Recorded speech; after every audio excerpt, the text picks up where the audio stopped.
Salut à tous, aujourd'hui je fais une petite vidéo alors pour répondre à beaucoup de vos questions que je reçois en ce moment. Je pense que c'est que le début parce qu'on rentre dans la période concernant des remontées capillaires.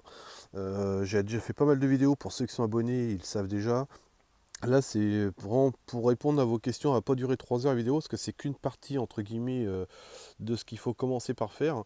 Si vous êtes sur une vieille maison en pierre, que vous avez des remontées capillaires, la première chose à faire, évidemment, c'est, je vous en ai déjà parlé pour les abonnés, c'est ça. C'est-à-dire que dès que vous avez des revêtements, eh ben, il faut les faire sauter. C'est-à-dire tout ce qui va être enduit en ciment ou autre, surtout jamais, jamais, jamais ça sur les maisons. Et surtout sur tous les pieds de maison, un peu comme là. Et je vais vous faire voir ce que moi j'ai fait tout de suite pour vous. Ok, donc là je fais juste un aparté parce que je suis en train de piquer toute l'embase d'un mur, donc mon mur en l'occurrence, qui avait été recouvert donc avec un ciment, une espèce d'enduit, je ne sais quoi, et dans le temps il faisait, ça devait pas trop coûter cher, hein. Voilà un peu ce que ça peut donner, les épaisseurs qu'ils mettaient. J'ai déjà vécu pire, hein, parce que j'ai déjà vécu au moins 7 cm d'épaisseur. Là je suis au moins sur du 50, ou pas loin en tout cas. Et voilà ce qui se passe, c'est pour ça que je vous fais juste la partie dessus.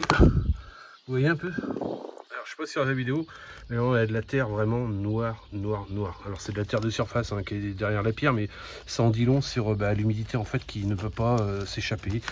Donc ne mettez jamais de ciment, toujours de la chaux quand vous en faites vos murs. Et si c'est pas le cas, faites-le. Hein, ça fera que du bien au mur. Voilà. Bon, vous avez compris, l'idéal évidemment c'est de tout piquer. Moi je vais juste avoir une petite chose, c'est que j'ai découvert, vous voyez, ici, mais ça je m'en doutais un peu, ça a été refait en ciment, en parpaing, etc. Là la différence c'est que bon, moi je vais tout gratter, je vais rendu avec de la chaux, ce qui ne servira pas pour ventiler, hein, mais ce qui va surtout permettre d'habiller. En l'occurrence ce que je vais faire, je vais remettre une ventilation ici. Dans le bas, on est sur du parpaing, donc on a de la pierre, hein, comme vous pouvez le voir juste ici. Là, voilà, là on est sur un ancien appui de porte. On le voit parce que c'est un peu creusé au niveau du granit. Donc ça a été refermé, une ancienne ouverture, si ce n'est que il y a aussi forcément de la remontée capillaire. Si je ne traite pas ici, ça ne sert à rien, j'aurai toujours de l'eau dans cette zone-là, ou de l'humidité. Donc là ce que je vais faire, je vais tout simplement, comme j'ai déjà fait sur certaines vidéos, percer, mettre un œillet juste de ventilation qui permettra entre guillemets à l'eau de pouvoir créer une petite ventilation. Là on est sur du parpaing qui est derrière, donc c'est pas très méchant, mais c'est surtout le fait d'enduire. Donc là je commence, hein, j'ai d'autres finitions à faire au niveau de la chaux, mais j'ai tout rebouché à la chaux, donc c'est un peu de temps à passer, mais voilà ce qu'il faut faire pour déjà traiter le premier problème. Bon voilà, pour finir, donc là encore quelques petites finitions, mais bon, c'est quasiment fini. Puis la vidéo va pas durer 3 heures, parce que c'est que le début d'une longue série, je pense, hein, c'est ce que je vous avais déjà dit, pour ceux qui ne sont pas abonnés.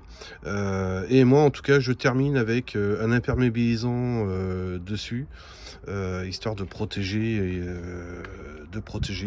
la pierre, enduit, etc. Ce qui n'empêche pas évidemment de pouvoir respirer. Voilà, si vous avez aimé, petit pouce bleu, ça fait toujours plaisir. Je vous dis à très vite pour de prochaines vidéos. Concernant le sujet, ça je vous ai déjà prévenu là-dessus. Je suis en gros test sur les remontées capillaires, donc restez bien attentifs. Je vous dis à bientôt. Salut à tous.